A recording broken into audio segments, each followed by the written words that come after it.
प्रधानमंत्री आवास से ये बड़ी खबर। प्रधानमंत्री नरेंद्र मोदी के घर पर एनडीए के नेताओं की बैठक हुई है, जिसमें सभी दलों ने अपना समर्थन पत्र सौंपा है। बैठक में एनडीए के सभी घटक दलों ने सर्वसम्मति से नरेंद्र मोदी को संसदीय दल का नेता चुनने का ऐलान किया। इसके साथ ही नरेंद्र मोदी के लगातार तीसरी बार प्रधानमंत्री बनने पर औपचारिक मोहर लग गई है। एनडीए की ओर से जारी चिट्ठी में कहा गया कि देश की जनता ने 6 दशकों के बाद पहली बार किसी सरकार को लगातार तीसरी बार बहुमत के साथ चुना है। चिट्ठी में यह भी लिखा है कि एनडीए ने 2024 का लोकसभा चुनाव नरेंद्र मोदी के नेतृत्व में लड़ा और जीता। इसीलिए एनडीए के सभी दल सर्वसम्मति से नरेंद्र मोदी को अपना नेता चुनते हैं। एनडीए की बैठक में यह भी तय किया गया कि 7 जून को एनडीए के नेता प्रधानमंत्री नरेंद्र मोदी की अगुवाई में राष्ट्रपति से मिलकर सरकार बनाने का दावा पेश करेगा। सभी दलों ने अपना समर्थन पत्र सौंपा और प्रधानमंत्री नरेंद्र मोदी, जो इस समय कार्यवाहक प्रधानमंत्री हैं, उनको अपना समर्थन दिया और संसदीय दल के नेता नरेंद्र मोदी चुने गए और तीसरी बार पीएम बनने पर औपचारिक मोहर अब लग चुकी है। 7 जून को ये सभी नेता जाएंगे राष्ट्रपति से मुलाकात करने और अपने समर्थन की चिट्ठी सौंपने। लोकसभा चुनाव के नतीजे आने के बाद एनडीए के नेताओं में नई सरकार के गठन की तैयारी शुरू हो गई है। नतीजों के बाद दिल्ली में प्रधानमंत्री आवास पर एनडीए नेताओं की बैठक हुई और इस बैठक से बेहद दिलचस्प तस्वीरें सामने आई। ये तस्वीर आप देखिए। इस बैठक में किंग मेकर कहे जा रहे टीडीपी के चंद्रबाबू नायडू और जेडीयू के नीतीश कुमार ठीक प्रधानमंत्री के पास बैठे। कुर्सियों की करीबी दोनों नेताओं के बढ़ते कद को बताने के लिए ही काफी है। नायडू और नीतीश के बाद तीसरी कुर्सी पर शिवसेना शिंदे गुट के नेता एकनाथ शिंदे बैठे दिखे। प्रधानमंत्री की दूसरी ओर बीजेपी अध्यक्ष जेपी नड्डा, राजनाथ सिंह और अमित शाह बैठे दिखाई दिए। बाकी आगे की कुर्सियों पर एनडीए में शामिल दलों के नेता बैठे थे, जिनमें हिंदुस्तान आवाम मोर्चा के जीतन राम मांझी, एलजेपी रामविलास के नेता चिराग पासवान, आरएलडी के जयंत चौधरी शामिल हैं। अपना दल की अनुप्रिया पटेल और जनसेना के अध्यक्ष और तेलुगु स्टार पवन कल्याण भी बैठक में शामिल हुए।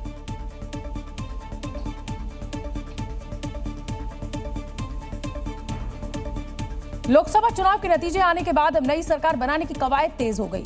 नतीजों के अगले ही दिन यानी आज नरेंद्र मोदी ने प्रधानमंत्री पद से इस्तीफा दे दिया, जिसके बाद राष्ट्रपति ने उनका इस्तीफा मंजूर करते हुए 17वीं लोकसभा को भंग कर दिया। लोकसभा चुनाव के नतीजे आने के बाद परंपरा के मुताबिक प्रधानमंत्री मोदी ने राष्ट्रपति भवन पहुंचकर राष्ट्रपति द्रौपदी मुर्मू से मुलाकात के बाद उन्हें मंत्रिपरिषद के साथ अपना इस्तीफा सौंप दिया। राष्ट्रपति द्रौपदी मुर्मू ने प्रधानमंत्री मोदी का इस्तीफा मंजूर भी कर लिया। जब तक नई सरकार नहीं बन जाती है, नरेंद्र मोदी तब तक कार्यवाहक प्रधानमंत्री बने रहेंगे। वहीं नई सरकार के गठन को लेकर पीएम आवास पर एनडीए नेताओं की बैठक हुई। करीब 1.5 घंटे तक चली बैठक में बिहार से नीतीश कुमार, महाराष्ट्र के सीएम एकनाथ शिंदे, टीडीपी नेता चंद्रबाबू नायडू और गृह मंत्री अमित शाह समेत बीजेपी के कई बड़े नेता शामिल हुए और नई सरकार बनाने पर चर्चा की। वहीं पीएम पद से इस्तीफा देने से पहले प्रधानमंत्री मोदी ने केंद्रीय कैबिनेट की बैठक की, जिसमें वर्तमान लोकसभा को भंग करने की सिफारिश को मंजूरी दी गई। प्रधानमंत्री नरेंद्र मोदी ने पीएम आवास पर केंद्रीय मंत्रिपरिषद के साथ बैठक कर सबको धन्यवाद कहा। मंत्रिपरिषद को संबोधित करते हुए पीएम मोदी ने हार जीत को राजनीति का हिस्सा बताया और कहा कि सभी मंत्रियों ने बहुत मेहनत की और 10 साल अच्छा काम किया है। उन्होंने कहा कि आगे भी हम बेहतरीन काम करेंगे और जनता की उम्मीदों पर खरा उतरने की पूरी कोशिश करेंगे। दिल्ली में एनडीए नेताओं की बैठक खत्म हुई तो बीजेपी ने राहत की सांस ली। करीब 1.5 घंटे तक चली इस बैठक में चंद्रबाबू नायडू और नीतीश कुमार ने एनडीए को समर्थन देने का औपचारिक ऐलान कर दिया। टीडीपी और जेडीयू ने अपना समर्थन पत्र भी सौंप दिया, लेकिन इन दोनों पार्टियों को साधे रखना अब बीजेपी के लिए आसान नहीं होगा, क्योंकि एनडीए में शामिल दोनों पार्टियों के पास कुल मिलाकर 28 सीटें हैं। तेलुगु देशम पार्टी को 16 सीटें मिली हैं, जबकि जनता दल यूनाइटेड को 12 सीटें मिली हैं। अगर ये पार्टियां एनडीए में बनी रहती हैं तो बीजेपी का आंकड़ा 268 तक चला जाएगा, जिसके बाद बीजेपी को बहुमत के लिए चाहिए होंगी सिर्फ 4 सीटें, जो बाकी के घटक दल आसानी से पूरा कर सकती हैं, जिनमें शामिल हैं 7 सीटें जीतने वाली शिवसेना शिंदे गुट, 5 सीटें जीतने वाली लोक जनशक्ति पार्टी रामविलास, 2 सीटें जीतने वाली जनता दल सेक्युलर, 2 सीटें जीतने वाली राष्ट्रीय लोक दल, 2 सीटें जीतने वाली जनसेना पार्टी और 6 सीटें जीतने वाली एनडीए की दूसरी सहयोगी पार्टियां। लेकिन गौर करने वाली बात यह है कि ये तमाम पार्टियां एक साथ मिलकर भी टीडीपी और जेडीयू का विकल्प नहीं बन सकती। दूसरे शब्दों में कहा जाए तो जेडीयू और टीडीपी के बिना बीजेपी सरकार नहीं बना पाएगी। लिहाजा भारतीय जनता पार्टी को भविष्य में टीडीपी और जेडीयू के नाज नखरे उठाने पड़ सकते हैं, जो अभी से शुरू भी हो गए हैं। एनडीए में शामिल ये दोनों पार्टियां बीजेपी या कहें नरेंद्र मोदी को समर्थन देने के लिए शर्तें रखती नजर आ रही हैं। कभी बीजेपी के खिलाफ थर्ड फ्रंट की बुनियाद रखने वाले टीडीपी चीफ चंद्रबाबू नायडू खुलकर खेलते दिखे। सूत्रों की माने तो आंध्र प्रदेश के चंद्रबाबू नायडू की पार्टी ने नरेंद्र मोदी को पीएम बनाने के लिए कुछ शर्तें भी रख दी। सूत्रों के मुताबिक टीडीपी लोकसभा स्पीकर के साथ 3 कैबिनेट और 2 राज्य मंत्री की मांग कर सकती है, जिनमें रोड ट्रांसपोर्ट, हाउसिंग, शहरी और ग्रामीण विकास मंत्रालय शामिल है। ऐसे में सवाल ये है कि अगर टीडीपी की शर्तों को बीजेपी ने नहीं माना तो क्या चंद्रबाबू नायडू एनडीए का साथ छोड़ देंगे? वैसे एनडीए की बैठक में शामिल होने के लिए दिल्ली जाने से पहले उन्होंने विजयवाड़ा में प्रेस कॉन्फ्रेंस की और इंडिया ब्लॉक में जाने की अटकलों को सिरे से खारिज कर दिया। I am also experienced. I have seen so many political changes in this country. We are in NDA. I am going for NDA meeting. In course of time, anything we will report. Chandrababu Naidu ने India block में शामिल होने की बातों से साफ इनकार किया, लेकिन बिहार के मुख्यमंत्री और जेडीयू चीफ नीतीश कुमार ने साफ साफ कुछ भी नहीं कहा। ऐन वक्त पर पलटी मारने वाले नीतीश कुमार बीजेपी पर दबाव बनाते जरूर नजर आए। एनडीए की बैठक में शामिल होने के लिए पटना से दिल्ली पहुंचने पर नीतीश कुमार ने पत्रकारों से बातचीत में ये जरूर कहा कि सरकार बनेगी, लेकिन किसकी ये नहीं बताया। सिर्फ एक लाइन कहकर नीतीश कुमार गाड़ी में बैठे और एयरपोर्ट से निकल गए। वहीं सूत्रों के मुताबिक बड़े दिनों बाद किंग मेकर की भूमिका में आए नीतीश कुमार ने भी टीडीपी की तरह कुछ शर्तें रख दी। सूत्रों के मुताबिक नीतीश कुमार 3 कैबिनेट मंत्री पद की मांग कर सकते हैं। इसके अलावा जेडीयू 2 राज्य मंत्री पद की मांग भी रख सकती है। यही नहीं, वो बिहार के लिए विशेष राज्य का दर्जा भी मांग सकते हैं। बिहार को विशेष राज्य का दर्जा, विशेष मदद, विशेष पैकेज मिलनी चाहिए और हम लोग ये स्वकारण कहते हैं। वैसे नीतीश कुमार को लेकर बीजेपी भी शायद पूरी तरह आश्वस्त नहीं होगी, क्योंकि आज उनकी कुछ ऐसी तस्वीरें नजर आईं जिनसे कयासों का बाजार गर्म हो गया। दरअसल एनडीए की बैठक में शामिल होने के लिए नीतीश कुमार पटना से दिल्ली जाने के लिए जिस विमान में सवार हुए उसमें आरजेडी के तेजस्वी यादव भी बैठे हुए थे। तेजस्वी नीतीश के ठीक पीछे वाली सीट पर बैठे नजर आए और इस दौरान दोनों के चेहरे पर मुस्कान भी दिखी। लेकिन अटकलों का बाजार तब गर्म हुआ जब तेजस्वी पीछे से उठकर नीतीश की बराबर वाली सीट पर आकर बैठ गए। कहा यह भी जा रहा है कि इस दौरान उन्होंने मुख्यमंत्री नीतीश कुमार की तबीयत के बारे में पूछा, उनका हालचाल लिया। वहीं नीतीश ने भी तेजस्वी से बातचीत की। उसके बाद तेजस्वी वापस पीछे की सीट पर चले आए। दोनों के बीच कोई सियासी बातचीत तो नहीं हुई, लेकिन इस तस्वीर के सामने आने के बाद राजनीति के गलियारों में तरह तरह के कयास लगाए जाने लगे। वहीं इन कयासों को बल तब और ज्यादा मिला जब तेजस्वी यादव ने नीतीश से हुई मुलाकात पर कहा कि आगे आगे देखिए होता है क्या। के साथ आए कोई बातचीत हुई या कुछ बात हुई करेंगे? बात भी सब बात लोगों की नमस्कार प्रणाम दुआ हुई और क्या, लेकिन बाकी क्या होता आगे आगे देखते रहिए। अब सवाल ये भी है कि भविष्य में अगर नीतीश कुमार या चंद्रबाबू नायडू में से किसी की भी सियासी चाहत बड़ी हुई तो फिर क्या होगा? क्या बीजेपी इन दोनों के बिना 5 साल तक सरकार में रह पाएगी?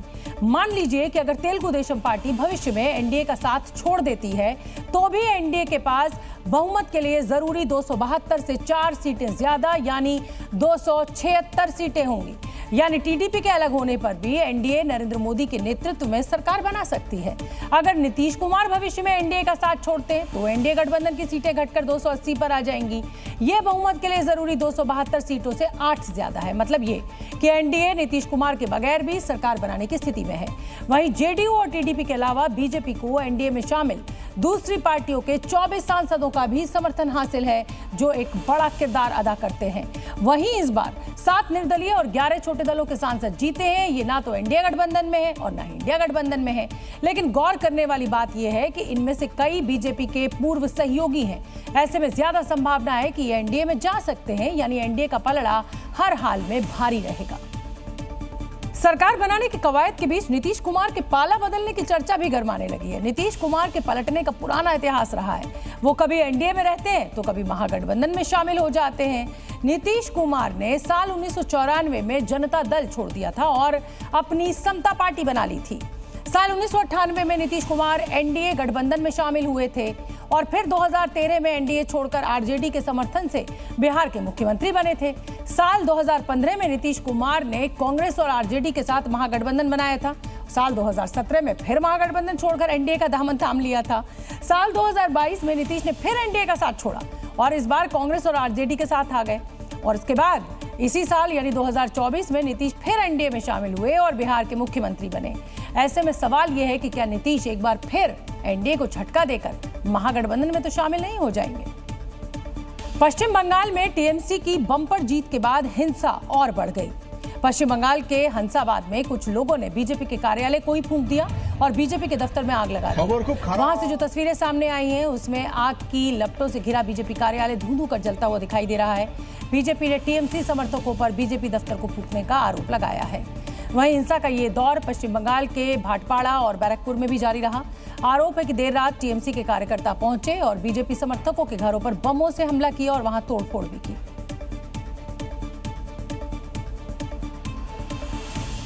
ये तस्वीरें आप देखिए, बंगाल में चुनाव खत्म है लेकिन हिंसा अभी भी जारी है और इस बार आरोप टीएमसी के कार्यकर्ताओं पर लग रहा है।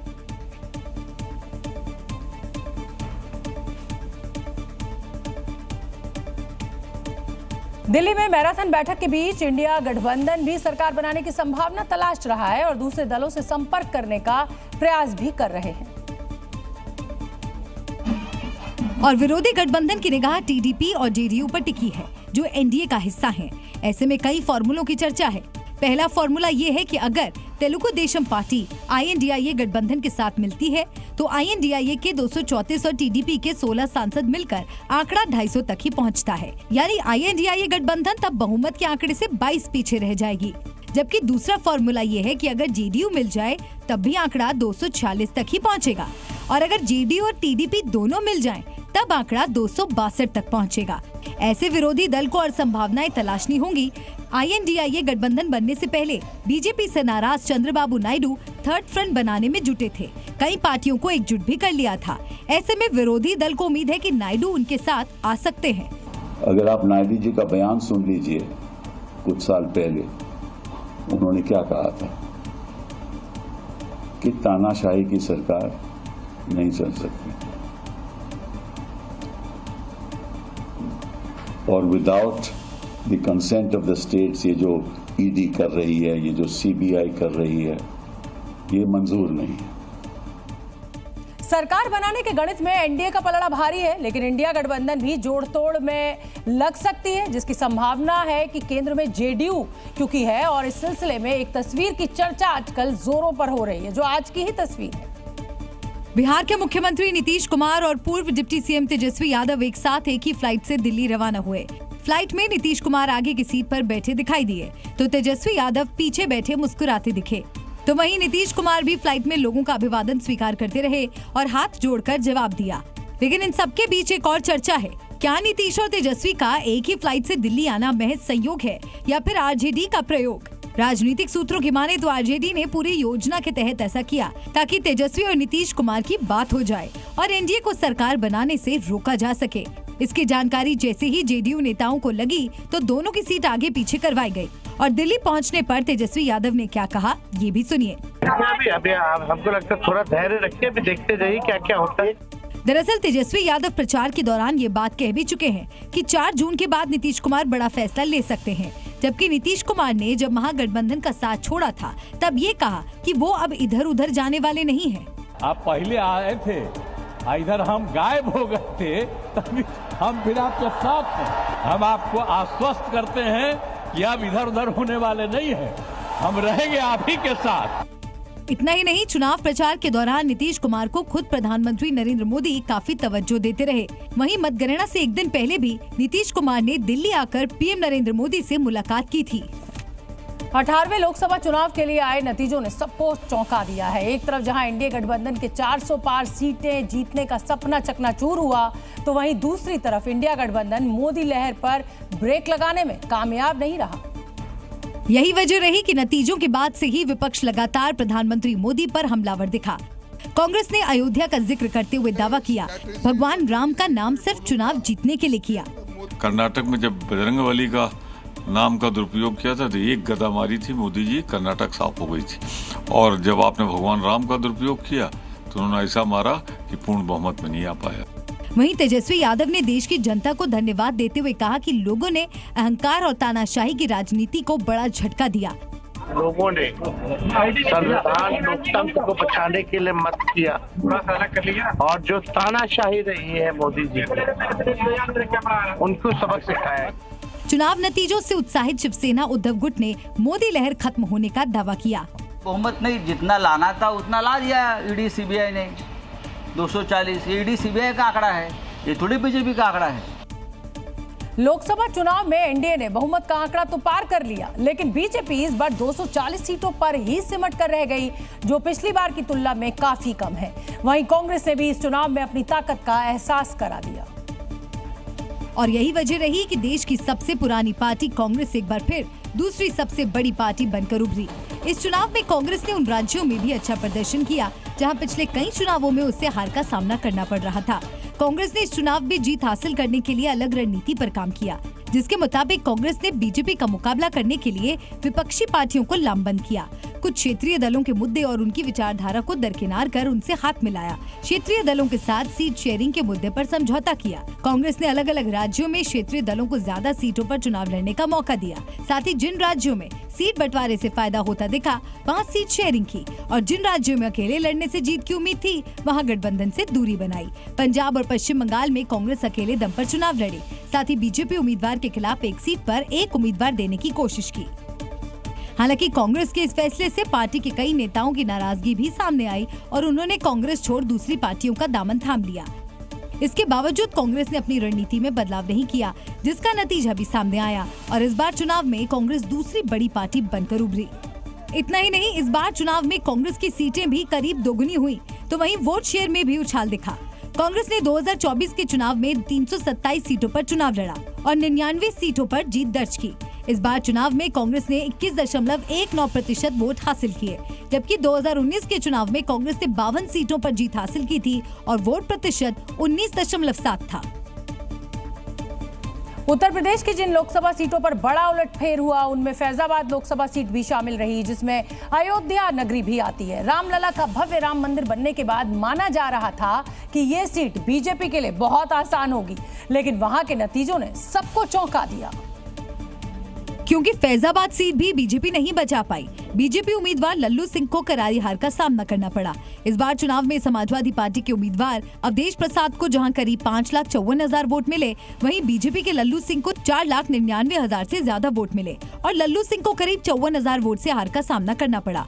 सिर्फ फैजाबाद सीट ही नहीं, बल्कि अयोध्या के आसपास की सीटों पर भी बीजेपी की हार हुई, जिनमें इस मंडल की सबसे चर्चित सीट अमेठी भी शामिल है, जहां से बीजेपी प्रत्याशी स्मृति ईरानी कांग्रेस के केएल शर्मा से चुनाव हार गयी। वहीं बाराबंकी में कांग्रेस के तनुज पुनिया ने 2 लाख से ज्यादा मतों से बीजेपी प्रत्याशी राजरानी रावत को हरा दिया। अम्बेडकर नगर में समाजवादी पार्टी के लालजी वर्मा ने बीजेपी के रितेश पांडे को शिकस्त दी। सुल्तानपुर सीट पर बीजेपी प्रत्याशी मेनका गांधी को हार का सामना करना पड़ा। वहाँ समाजवादी पार्टी के रामभुआल निषाद ने जीत दर्ज की। इतना ही नहीं, अयोध्या से सटी बस्ती, श्रावस्ती और जौनपुर लोकसभा सीटों पर भी बीजेपी को हार का सामना करना पड़ा। इन लोकसभा सीटों के नतीजों से साफ है कि बीजेपी ने राम मंदिर की प्राण प्रतिष्ठा और निर्माण का मुद्दा जिस तरह से जनता के बीच उठाया, उसका फायदा उसे नहीं मिला।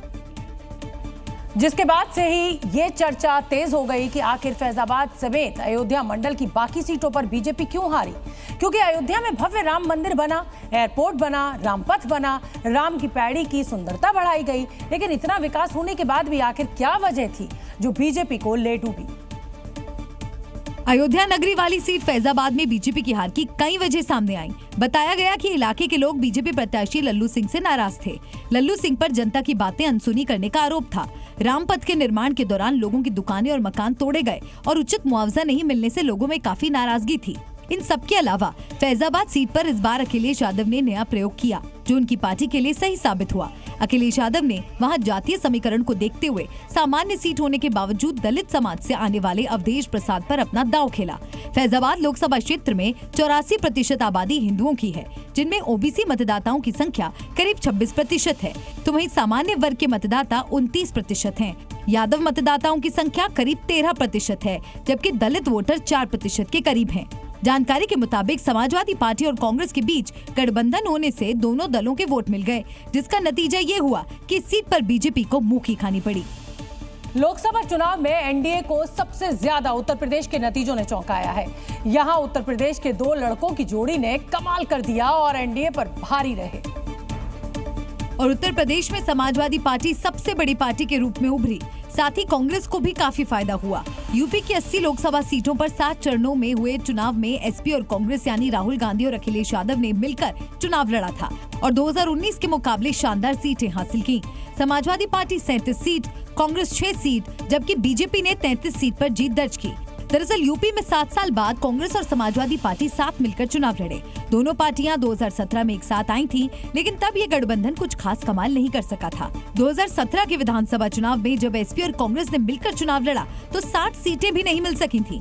2024 में तमाम मतभेदों को दूर करते हुए दोनों ने एक बार फिर हाथ मिलाया। इस दौरान एसपी ने पीडीए का नारा दिया, जो असरदार साबित हुआ, जबकि राहुल गांधी ने जितनी आबादी उतना हक का नारा देकर दलित, आदिवासी और अल्पसंख्यकों को साथ लाने में कामयाबी हासिल की। अखिलेश यादव के बार-बार उम्मीदवार बदलने को लेकर बीजेपी ने मुद्दा बनाया, लेकिन एसपी ने जो उम्मीदवार उतारे वो स्थानीय गणित के हिसाब से फिट बैठे और यही वजह रही कि वे धरातल पर बीजेपी उम्मीदवारों को कड़ी टक्कर देते दिखे। प्रधानमंत्री नरेंद्र मोदी का तीसरा कार्यकाल पक्का माना जा रहा है, लेकिन 4 जून को आए नतीजे ब्रांड मोदी को एक बड़ा नुकसान पहुंचा गए और इसकी बड़ी वजह यह है कि मोदी मैजिक का न चलना कहा जा रहा है। क्योंकि 2014 में जब बीजेपी ने नरेंद्र मोदी को अपना पीएम कैंडिडेट घोषित किया था, तब देश में बीजेपी के पक्ष में एक मजबूत लहर चली थी और चुनाव में मोदी ब्रांड का असर इतना दिखा था कि बीजेपी 2014 के चुनाव में अकेले ब्रांड मोदी के दम पर 282 सीटें जीत गई थी, जबकि एनडीए ने कुल 336 सीटें जीतकर उस समय कमाल कर दिया था और नरेंद्र मोदी पहली बार प्रधानमंत्री बने थे। साल 2019 के चुनाव में जब ये कहा जा रहा था कि बीजेपी इस बार चुनाव हार जाएगी, तब प्रधानमंत्री मोदी के दम पर बीजेपी 303 सीटें जीतकर सबसे बड़ी पार्टी बन गई थी और एनडीए को कुल 353 सीटें मिली थी। बीजेपी को पूरी उम्मीद थी इस बार भी ब्रांड मोदी काम करेगा और बीजेपी 375 प्लस और एनडीए 400 प्लस सीट जीतेगा, लेकिन ब्रांड मोदी इस बार नहीं चला। हालत इतनी खराब रही कि खुद प्रधानमंत्री नरेंद्र मोदी वाराणसी से शुरुआती रुझानों में 6000 से ज्यादा वोटों से पिछड़ गए, लेकिन बाद में उन्हें जीत मिली, लेकिन जीत का अंतर बेहद कम रहा और मोदी केवल 1,52,000 वोटों से ही चुनाव जीत पाए। इसलिए इस चुनाव के बाद विपक्ष की तरफ से ये आरोप लगाए जा रहे हैं कि ब्रांड मोदी अब खत्म हो चुका है और ये आरोप सिर्फ कांग्रेस की तरफ से ही नहीं बल्कि उद्धव गुट वाली शिवसेना भी लगा रही है। और संजय राउत ने तो सामने आकर यहाँ तक दावा कर दिया कि प्रधानमंत्री नरेंद्र मोदी पर जनता को भरोसा नहीं रहा। तीसरी बार सरकार मोदी जी की सरकार नहीं बन रही है। किसको धन्यवाद दे रहे हो? लोगों ने आपको नकार दिया। वाराणसी, बनारस में आपको लेने के देने पड़ गए जीतने के लिए। आपसे ज्यादा तो अमित शाह को ये मिला है लीड मिला है। लोकसभा चुनाव में उम्मीद से कम सीटें मिलने से ब्रांड मोदी को नुकसान तो हुआ है, क्योंकि बीजेपी ने उन्हीं के चेहरे पर चुनाव लड़ा था। मोदी जब से केंद्र की राजनीति में आए हैं, तभी से बीजेपी का सबसे बड़ा ब्रांड, सबसे बड़ा चेहरा बने हुए हैं और इसकी शुरुआत गुजरात से हुई थी, जब नरेंद्र मोदी साल 2001 से लेकर 2014 तक गुजरात के मुख्यमंत्री थे। तब भी पूरे देश में उनका नाम सुर्खियों में रहता था और 2014 में बीजेपी का प्रधानमंत्री चेहरा बनने के बाद उन्होंने पीछे मुड़कर नहीं देखा। 2014 से 2024 के चुनाव तक नरेंद्र मोदी और बीजेपी एक दूसरे का पर्याय बन गए, यानी मोदी ही बीजेपी है और बीजेपी ही मोदी है। ब्रांड मोदी से बीजेपी को फायदा भी हुआ और 2 दशक पहले तक मुट्ठी भर राज्यों में रही बीजेपी आज देश के 70% से ज्यादा राज्यों में सरकार चला रही है। मोदी की हिंदूवादी छवि, एक मुखर वक्ता, कुशल प्रशासक और उनकी लोकप्रियता उन्हें दूसरे नेताओं से अलग बनाती है। भले ही बीजेपी के पास दिग्गज नेताओं की भरमार है, लेकिन मोदी के सामने अभी भी कोई नहीं टिकता। लेकिन 2024 के लोकसभा चुनाव के नतीजे बीजेपी और ब्रांड मोदी के लिए खतरे की घंटी है, क्योंकि नतीजों में इस बार बीजेपी अकेले दम पर बहुमत से दूर है। ऐसे में बीजेपी और खुद नरेंद्र मोदी को इसका हल तलाशना होगा। लोकसभा चुनाव 2024 के जो नतीजे सामने आए, उनमें मोदी सरकार के कई ऐसे मंत्री शामिल हैं जो अपनी साख तक नहीं बचा पाए। अकेले उत्तर प्रदेश में मोदी सरकार के 7 मंत्रियों को हार का सामना करना पड़ा है। अमेठी से स्मृति ईरानी को करारी हार मिली है। कांग्रेस उम्मीदवार किशोरीलाल शर्मा ने उन्हें 1.5 लाख से ज्यादा वोटों से हराया। खीरी सीट से 2 बार के सांसद और केंद्रीय मंत्री अजय मिश्र टेनी चुनाव हार गए। समाजवादी पार्टी के उत्कर्ष वर्मा ने टेनी को 34,000 से ज्यादा वोटों से हराया। चंदौली से केंद्रीय मंत्री महेंद्रनाथ पांडे 20,000 से ज्यादा वोट से चुनाव हार गए। मोहनलालगंज से समाजवादी पार्टी के आर के चौधरी ने केंद्रीय मंत्री कौशल किशोर को 70,000 से ज्यादा वोटों से हराया। फतेहपुर सीट से साध्वी निरंजन ज्योति को 33,000 से ज्यादा वोटों से हार का सामना करना पड़ा। मुजफ्फरनगर सीट से समाजवादी पार्टी के उम्मीदवार हरेंद्र मलिक ने केंद्रीय मंत्री संजीव कुमार बालियान को 24,000 से ज्यादा वोटों से हराया। जालौन से केंद्रीय मंत्री भानु प्रताप सिंह को हार का सामना करना पड़ा। उन्हें समाजवादी पार्टी के उम्मीदवार ने 53,000 से ज्यादा वोटों से चुनाव हराया। इसके अलावा बिहार की आरा सीट से केंद्रीय मंत्री आर.के. सिंह को करीब 55,000 से ज्यादा वोटों से शिकस्त मिली। राजस्थान के बाड़मेर से केंद्रीय मंत्री कैलाश चौधरी को 4 लाख से ज्यादा वोटों से करारी हार का सामना करना पड़ा। झारखंड के खूंटी से केंद्रीय मंत्री अर्जुन मुंडा करीब 1.5 लाख वोटों से चुनाव हारे। केरल के तिरुवनंतपुरम से केंद्रीय मंत्री राजीव चंद्रशेखर 16,000 से ज्यादा वोटों से चुनाव हारे। बंगाल के कूच बिहार से केंद्रीय मंत्री निशित प्रामाणिक को भी 39,000 से ज्यादा वोटों से हार झेलनी पड़ी। दिल्ली में कांग्रेस अध्यक्ष मल्लिकार्जुन खड़गे के आवास पर चल रही इंडिया गठबंधन की बैठक खत्म हो गई और इस बैठक में इंडिया गठबंधन में शामिल दलों के नेता शामिल हुए और एकजुट रहने की बात दोहराई। बैठक में खड़गे ने सभी सहयोगी दलों को बधाई दी और कहा कि देश का जनमत पीएम मोदी के खिलाफ है। इस समय की बड़ी खबर, हालांकि खड़गे ने यह भी कहा कि सभी का स्वागत है, कहीं ना कहीं सभी का स्वागत है कहकर खड़गे ने उन तमाम एनडीए के घटक दलों को आमंत्रण दे लिया जो उनके साथ आ सकते हैं। एनडीए घटक दलों ने आज संसदीय दल का नेता चुन लिया है नरेंद्र मोदी को और अब वो अपना दावा पेश करेंगे सरकार बनाने का। इसी बीच इंडिया गठबंधन की बैठक भी अब खत्म हो गई है। तमाम घटक दल इसमें शामिल हुए, शक्ति प्रदर्शन भी दिखा, एकजुटता की भी बात कही गई, लेकिन साथ ही मल्लिकार्जुन खड़गे ने एक बड़ा, जिसे कहा जाए, आमंत्रण भी एनडीए के घटक दलों को दे दिया।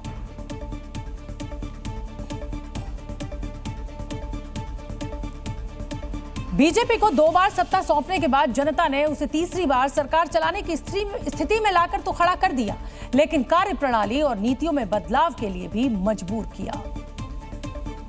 वहीं कुछ गलत फैसलों की वजह से भी बीजेपी को नुकसान हुआ। माना जा रहा है कि बीजेपी यूपी में भ्रम की स्थिति में थी। उसे भरोसा था कि राम मंदिर बनने से यूपी में फायदा मिलेगा, लेकिन ऐसा नहीं हुआ। वहीं यूपी में प्रत्याशियों का ना बदलना भी बीजेपी की हार का कारण माना जा रहा है, क्योंकि ऐसे लोगों को टिकट दिया गया जो वर्तमान सांसद थे और जनता में उनके खिलाफ नाराजगी थी। वहीं लोकल नेताओं से ज्यादा बाहरी नेताओं पर भरोसा करने से भी पार्टी को नुकसान होने की बात कही जा रही है। वहीं अग्निवीर योजना को भी पंजाब और हरियाणा जैसे राज्यों में बीजेपी के बुरे प्रदर्शन का कारण बताया जा रहा है। पंजाब जैसे राज्य में तो बीजेपी का खाता तक नहीं खुला। वहीं किसानों की नाराजगी भी सरकार को भारी पड़ी है। इसके अलावा पूरे चुनाव में बीजेपी ने महंगाई, बेरोजगारी पर ज्यादा बात नहीं की, जिससे नौकरी की तैयारियों में लगे युवाओं को बीजेपी लुभा नहीं पाई। वहीं पुरानी पेंशन योजना भी बीजेपी की कम सीटें आने का कारण मानी जा रही है, क्योंकि पुरानी पेंशन नीति के कारण लाखों कर्मचारी बीजेपी से नाराज थे। वहीं सरकार द्वारा चलाए गए अतिक्रमण अभियान का भी असर बीजेपी के बुरे प्रदर्शन का प्रमुख कारण बताया जा रहा है, क्योंकि जिन लोगों के घर मकान टूटे उन्होंने खुलकर विपक्ष को वोट दिया। माना जा रहा है कि केंद्र और राज्य सरकार के इन्हीं गलत फैसलों से जनता ने विपक्ष का समर्थन किया और एनडीए 300 सीटें भी पार नहीं कर पाई।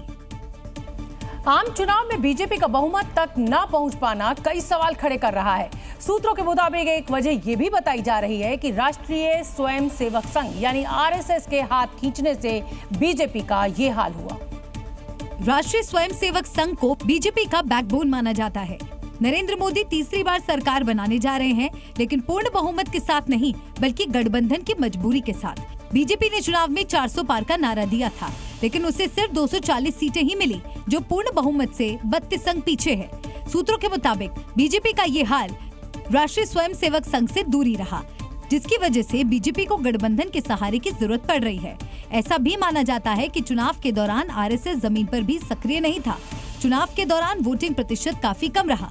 सूत्रों के मुताबिक शुरुआती 5 चरणों में संघ ने चुनाव पर ना तो कोई बैठक की और ना ही बीजेपी को उनका कोई संदेश आया।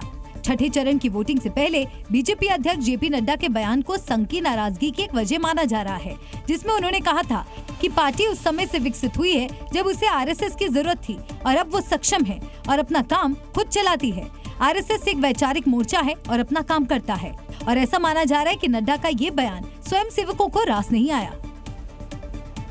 अभी ना तो एनडीए की सरकार बनी है और ना ही इंडिया गठबंधन की सरकार बनी है, लेकिन राहुल गांधी की गारंटी को लेकर महिलाओं में जबरदस्त उत्साह है और बड़ी संख्या में महिलाएं लखनऊ में कांग्रेस दफ्तर पर फॉर्म भरने के लिए पहुंच गईं। और कई महिलाएं कांग्रेस का गारंटी कार्ड लेकर लखनऊ के पार्टी दफ्तर पहुंच गईं, जहां उनसे कुछ फॉर्म भरवाने का दावा किया गया, जिसके लिए बड़ी संख्या में महिलाएं कांग्रेस दफ्तर के बाहर लाइन लगाकर खड़ी रहीं। मेरे बच्चे की सरकार बन जाएगी, राहुल की, अखिलेश की, तो हमारा पूरा होगा। 8,000 की बात हो रही थी, हर महीना 8,000 अकाउंट में आएगा। एक दूसरे से सुन के मतलब हम लोग। दरअसल राहुल गांधी ने प्रचार के दौरान वादा किया था कि सरकार बनते ही महिलाओं के खाते में खटाखट 8,500 रुपए हर महीने दिए जाएंगे। सरकार नहीं बनी है, लेकिन जो खटाखट वाला बयान था उसके बाद कांग्रेस दफ्तर लखनऊ पर तमाम महिलाओं का आने का सिलसिला शुरू हो गया और सभी महिलाएं ये सोच रही हैं कि फॉर्म भरने के बाद तुरंत इनके अकाउंट में खटाखट पैसे आ जाएंगे। 2024 के लोकसभा चुनाव में कई रिकॉर्ड टूटे। कुछ नेता इतने ज्यादा वोटों से जीते कि रिकॉर्ड ही टूट गया और कुछ नेता इतने कम अंतर से हारे कि उनका दुख कई गुना बढ़ गया। सबसे बड़ी जीत दर्ज की है मध्य प्रदेश के इंदौर से बीजेपी प्रत्याशी शंकर लालवानी ने। कांग्रेस उम्मीदवार के नाम वापस लेने की वजह से लालवानी 11,75,092 वोटों से जीते। दूसरी बड़ी जीत असम के धुबरी लोकसभा सीट से कांग्रेस प्रत्याशी रकीबुल हुसैन के नाम रही, जिन्होंने 10,12,476 वोटों के अंतर से जीत हासिल की। तीसरी बड़ी जीत मध्य प्रदेश के पूर्व मुख्यमंत्री शिवराज सिंह चौहान के नाम रही। उन्होंने विदिशा लोकसभा सीट से 8,21,408 वोटों के भारी अंतर से जीत दर्ज की। गुजरात के नवसारी से 3 बार सांसद रह चुके CR पाटिल ने इस बार अपना ही रिकॉर्ड तोड़ दिया। उन्होंने 7,73,551 वोटों के अंतर से चुनाव जीता। गृह मंत्री अमित शाह ने गुजरात की गांधीनगर सीट 7,44,716 वोटों के बड़े अंतर से जीती। वहीं कुछ उम्मीदवार ऐसे भी रहे जिनकी जीत का अंतर बेहद कम था। मुंबई उत्तर पश्चिम सीट से शिवसेना के प्रत्याशी रविंद्र वायकर ने महज 48 वोटों के अंतर से जीत अपने नाम की। केरल की आटिंगल सीट से कांग्रेस प्रत्याशी अदूर प्रकाश ने 684 वोटों के अंतर से जीत हासिल की। छत्तीसगढ़ के कांकेर से बीजेपी प्रत्याशी भोजराज नाग ने 1,884 वोटों के अंतर से जीत दर्ज की। वहीं चंडीगढ़ सीट से कांग्रेस प्रत्याशी मनीष तिवारी ने 2,504 वोटों के अंतर से अपनी जीत दर्ज की।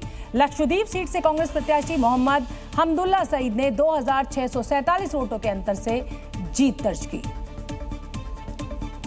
लोकसभा चुनाव में 4 ऐसे उम्मीदवार रहे जिन्होंने सबसे कम उम्र में जीत का परचम लहराया। चारों उम्मीदवार महज 25 साल की उम्र में संसद तक पहुंच गए हैं। उत्तर प्रदेश की कौशाम्बी लोकसभा सीट से समाजवादी पार्टी के उम्मीदवार पुष्पेंद्र सरोज ने 25 साल 3 महीने की उम्र में जीत हासिल की। समाजवादी पार्टी की प्रत्याशी प्रिया सरोज ने 25 साल 7 महीने की उम्र में उत्तर प्रदेश की मछली शहर लोकसभा सीट से जीत दर्ज की।